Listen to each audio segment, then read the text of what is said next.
Welcome back to the channel. We're the Movie Marathon Men. We watch films that make us go, mmm. I'm Owen Garner. And I'm Luke Carr. Today, gosh, crikey, we're looking at Hugh Grant. Gosh, crikey. Not only has he had some fantastic movies recently, he's also just such a grumpy curmudgeon, and I love him. He's brilliant. He's so moody. He'll say stuff like, I think that backpacks should be banned in public. Why do you need a backpack? What could possibly be in it? I love him. I don't think he'd love us, but that's why we love him. Yeah. You don't like people walking slowly? Unbearable. What's with the clip-clop, clip-clop? I don't really give a damn what it is. Don't clip-clop behind me when I'm hungover. Backpacks. You don't care for backpacks. Why What's not? all that? Why has everyone got a backpack? Take it off. Take it off. But what if they have their stuff in it? I don't care. Carry it here. Okay. There's always someone's huge backpack in my face with their stupid water bottle. Why does everyone need a water bottle? There's a tap. Go to the tap, fill a glass of water. Yeah, I'm an angry little man. So what are you thinking? Release date? I'm your not thinking, film? I'm knowing. You're knowing. You're knowing to be true. Yeah. Go on. It's Bridget Jones. Oh, we've gone close. I've gone with Notting Hill.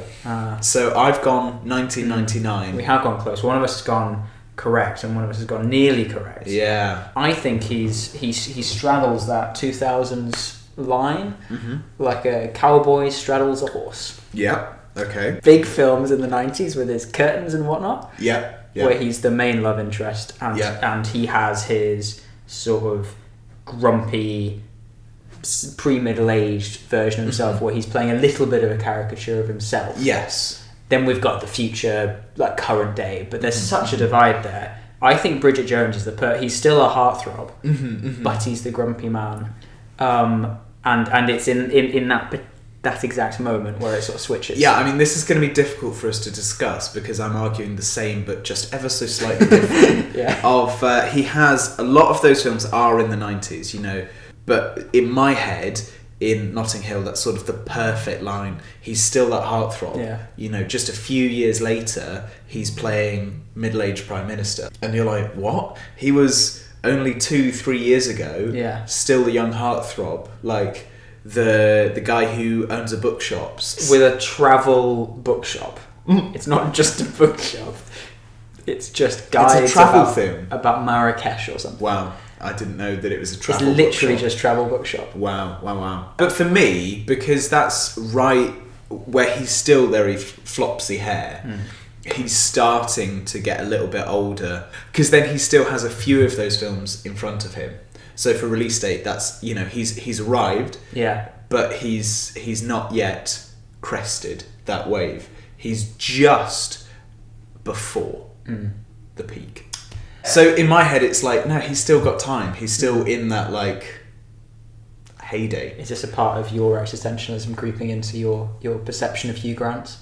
We're over it, mate. We're over the hill. We're past it. We've not even begun. We didn't even notice it. It passed us. It was a Tuesday afternoon, and it went.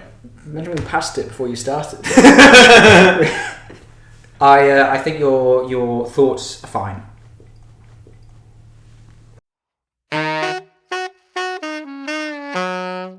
What is Hugh Grant's easiest watch? Paddington 2.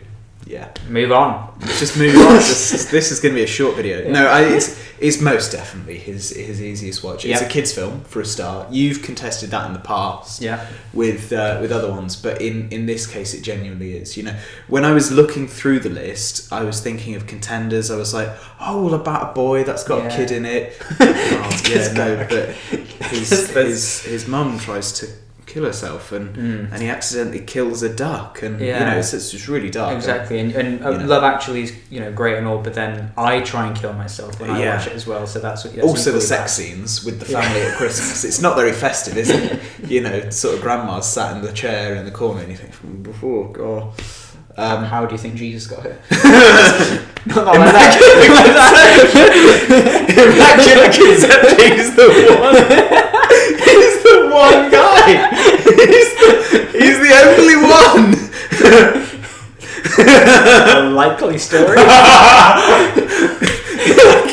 mean, not to denying religion in Heretic! Oh my gosh. I think Dungeons and Dragons is quite easy as well. So see, I've not watched that. I just missed it in cinemas. I don't think it's not come up on a streamer yet. I don't think it's going to maybe feature again on this list, really. Yeah. But as a shout out, it's actually a very nice film. Mm-hmm. He plays similar part to in Paddington. It's that part of his renaissance. It's great fun. Everyone will enjoy it. Yeah. Yeah. Like it's just a good old action adventure comedy sort of thing. Yeah. But it's not as easy as Paddington 2. Cultural relevance. Yeah. So here, I mean, there's a slight possibility for debate. For me, I don't know actually. I'll say what I've landed on. And this is from.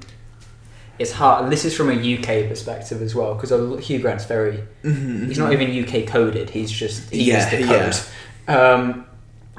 For me, it's Love Actually. It's same. Right. Yeah. I that film has broken America. Yeah, it has. It's Richard Curtis's biggest. Yeah. And Hugh Grant, Richard Curtis, again, that sort of image goes hand in hand. It's a Christmas movie. It's a Christmas movie. That's what does it for me. It comes up every year. And it's one that people watch every year. Because people know Notting Hill, they know Four Weddings and a Funeral. I could have never watched them in my life and just kind of go, oh, crikey, gosh, goodness.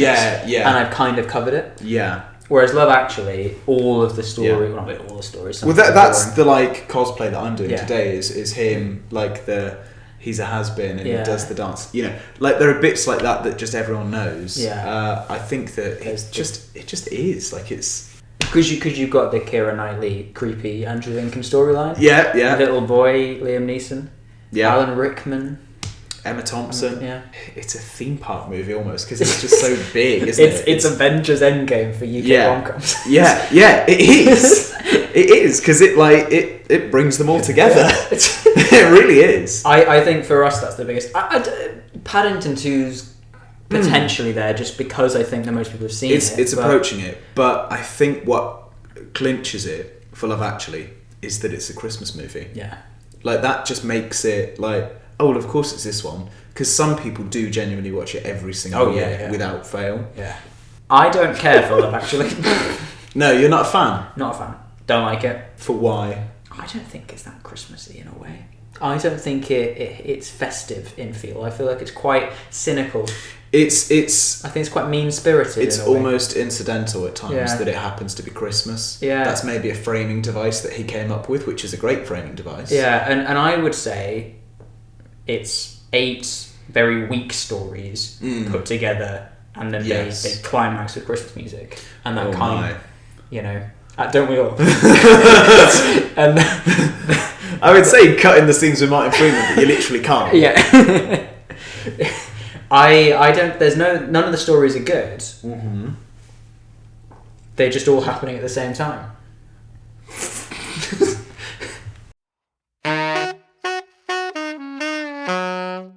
Most representative work.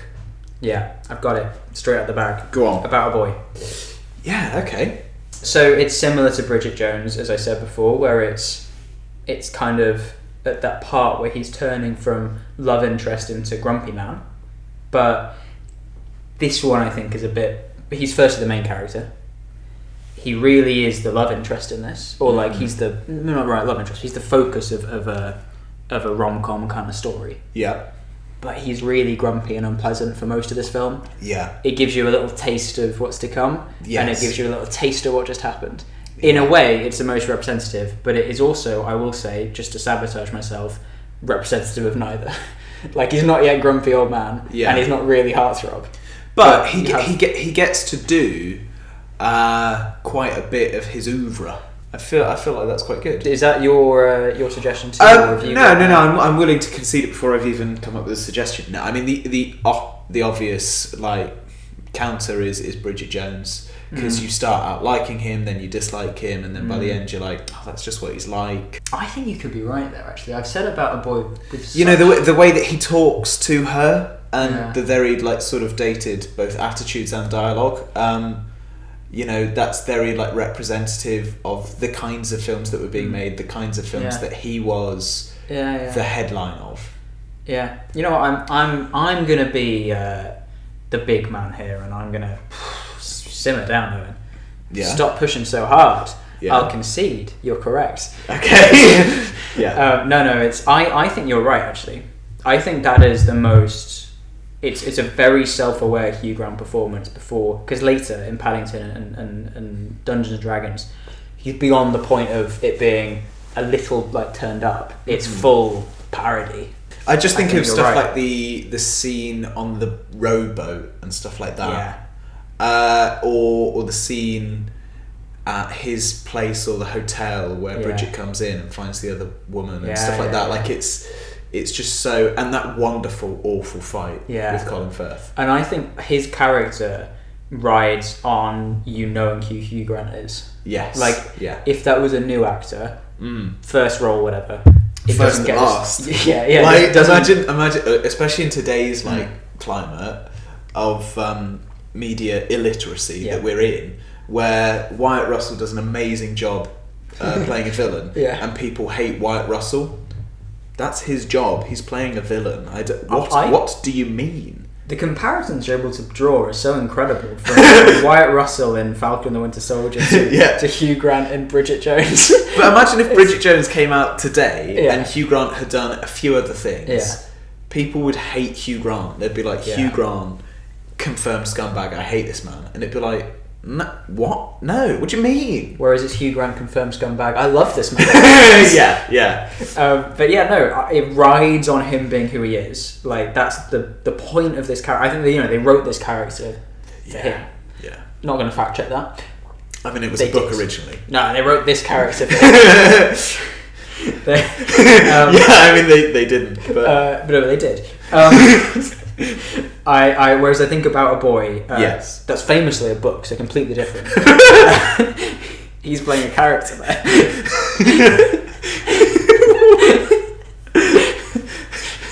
Next, you're going to talk about Sense and Sensibility, which they wrote for him.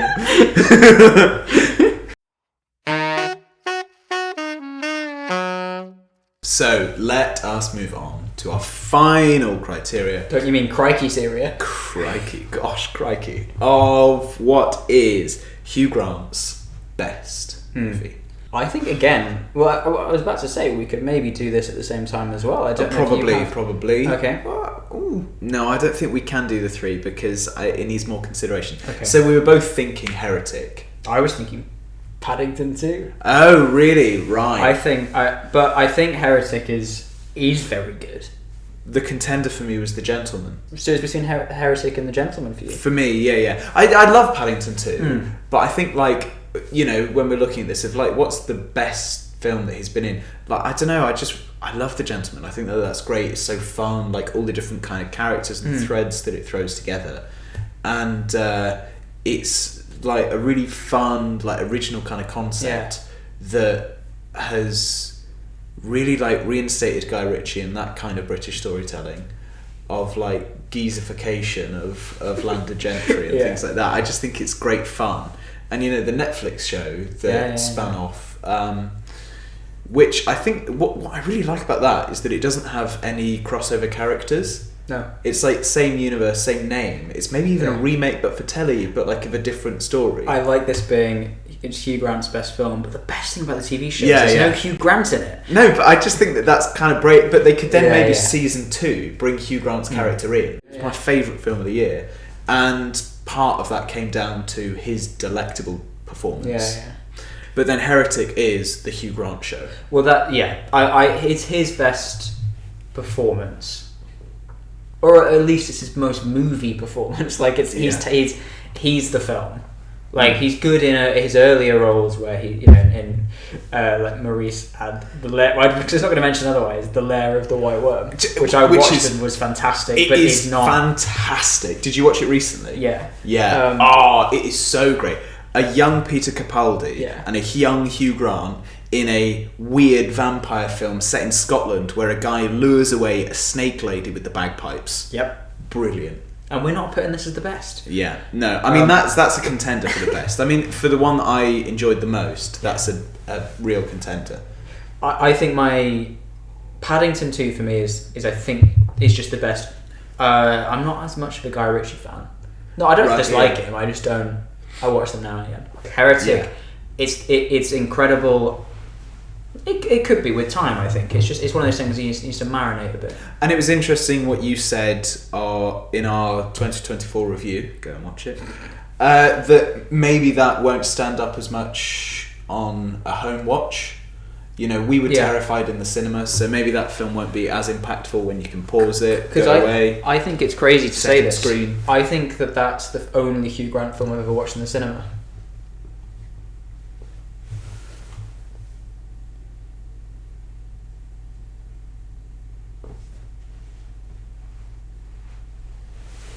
Same. I don't think it should be Paddington 2. I think you need to have cultivated the legend of Hugh Grant. This era of Hugh Grant is my favourite era of Hugh Grant. The Dungeons and Dragons, the Paddington 2, the Gentleman, and Heretic. Yeah. But they only exist as my favourite era, and possibly even at all, because of what's happened first. You're exactly right. Yeah. It's that understanding, sort of self-aware way that he's turned into an arse. Yeah. For me, I think it's release date. I think you should start with Notting Hill. I think you might be right. I mean, I don't... By the way, I do like rom-coms. But I will say, I didn't really like Notting Hill or Four Weddings. Or Love Actually. That much. Those three, the main, almost the Mount Rushmore of Hugh Grant rom-coms. I didn't actually like them that much. Well, so my answer was originally going to be About a Boy, just because I liked it more. But that's a very personal thing, and people love Four Weddings and they love Notting Hill. I think you're right. I think it's Notting Hill. I think so. I'm going to have to recommend a film that I don't like. But what we're saying is that should be your first, but definitely not your last. Well, we will be back with more Babies Firsts this year. The best way to see all of what we're getting up to here on the channel is to like this video and to subscribe to the channel. Never miss anything. We put out videos once to twice a month, so to be subscribed is essential. But thank you very much for watching this, and until next time, goodbye. Yes! Yeah! Is that a yes? Oh, this is all on camera.